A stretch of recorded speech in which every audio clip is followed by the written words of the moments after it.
The world's top manufacturers, such as TSMC and ASML, are all facing the same situation, that is, they cannot freely ship to specific customers. TSMC can't OEM for Huawei, and ASML's EUV lithography machine can't be sent to the mainland. Everyone has seen these situations. The United States tends to loosen restrictions based on its own needs and interests. Therefore, the United States has released the free trade of neodymium magnets, allowing the import of neodymium magnets from China. Does this mean that there has been an inflection point for TSMC's shipments to Huawei? What will happen if TSMC becomes more and more dependent on US orders? Regarding restrictions, the United States has let go. Anyone who knows the United States knows that there will be troubles every now and then, and the market will not be peaceful at all in terms of 5G, networks, chips, etc. Relevant suppliers have lost a lot of room for sales growth under US rules. Both foreign suppliers and US companies are affected by these rules. Under the trend of globalization, free trade is the development guarantee for the progress of all walks of life, while the United States runs counter to globalization and hinders the free trade of industries. In terms of semiconductors, TSMC is not allowed, and ASML is not allowed to OEM and ship at will, and in terms of 5G networks, allies are not allowed to cooperate with characteristic manufacturers. Not only that, rare earth magnets used in smartphones, computer hard drives and other fields have also taken restrictions, not allowing the import of Chinese neodymium magnets. In the import industry chain of neodymium magnets in the United States, 75% of the import share comes from China, 9% from Japan, and the remaining share is divided by the Philippines, Germany and other countries.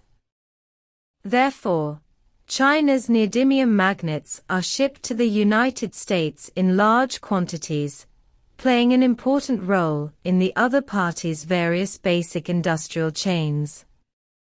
The role of neodymium magnets is very large, and neodymium magnets are used in equipment such as new energy electric vehicle manufacturing and medical equipment.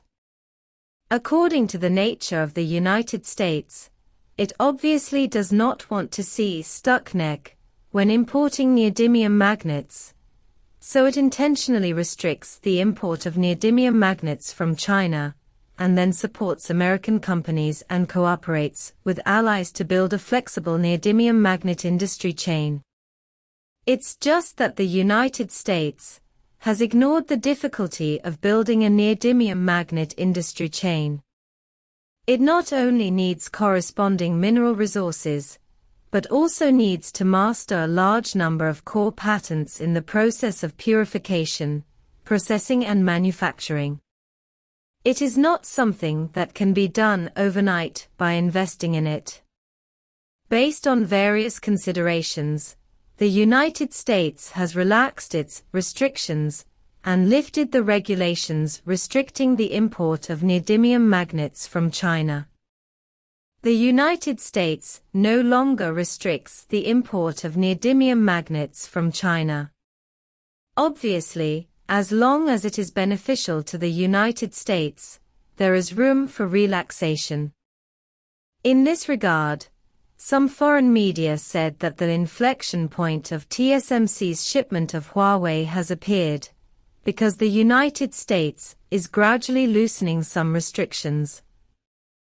TSMC is increasing its presence in the US market, building a chip factory in the United States, and obtaining the opportunity to obtain free shipments from TSMC. It is expected to increase R&D investment, expand production capacity, and then bring better chip foundry services to the United States. What will happen if TSMC becomes more and more dependent on US orders? So does TSMC get free shipping? It can only be said that don't pin your hopes on the unpredictable mind of the other party. If TSMC is free to ship, it will not be delayed until now. Moreover, the United States does not regard TSMC as its own, and only regards TSMC as a tool for building factories from beginning to end. If the United States really cared about TSMC's interests, it would not have let TSMC give up its foundry cooperation with its second largest customer. So put aside illusions and face the objective, is what should be done. TSMC's foundry strength ranks among the top in the world. In the field of vertical chip manufacturing, TSMC has maintained the world's number one for decades. In terms of revenue, TSMC has repeatedly hit new highs. According to data released by TrendForce, TSMC ranked first in the wafer foundry revenue rankings in the second quarter of this year, with revenue reaching $18.1 billion, about 130.2 billion yuan. There is a clear gap, with the second-ranked Samsung's $5.5 billion in revenue. TSMC is excellent both in terms of chip manufacturing level and revenue capability, but another problem of TSMC is gradually exposed. That is, TSMC is increasingly reliant on orders from US companies. Without the support of the US market, TSMC will lose at least 60% of its revenue share. TSMC is increasingly reliant on US orders. What will happen? It is very likely that the right to speak will not be maintained. The United States has been guiding TSMC to develop in the American market. From technology to orders, TSMC is increasingly inseparable from the United States. However, the United States is gradually getting rid of its dependence on TSMC, and is trying every means to cultivate and support Intel. It not only gives Intel the most subsidies for building factories, but also provides convenience in terms of talents and land use. After TSMC came to the United States to build a factory, what did it gain? Lack of talent, lack of funds. Even in the 2 nanometers cooperation project between the United States and Japan, TSMC was not involved. So it is already clear that the United States can relax its own favorable rules, but only if the beneficiaries are American companies. Just like Qualcomm, Intel and other companies get the opportunity to ship to specific customers, but foreign companies have not been able to get the shipment license. There is nothing in itself for TSMC to do business with American companies, and both parties can get what they want.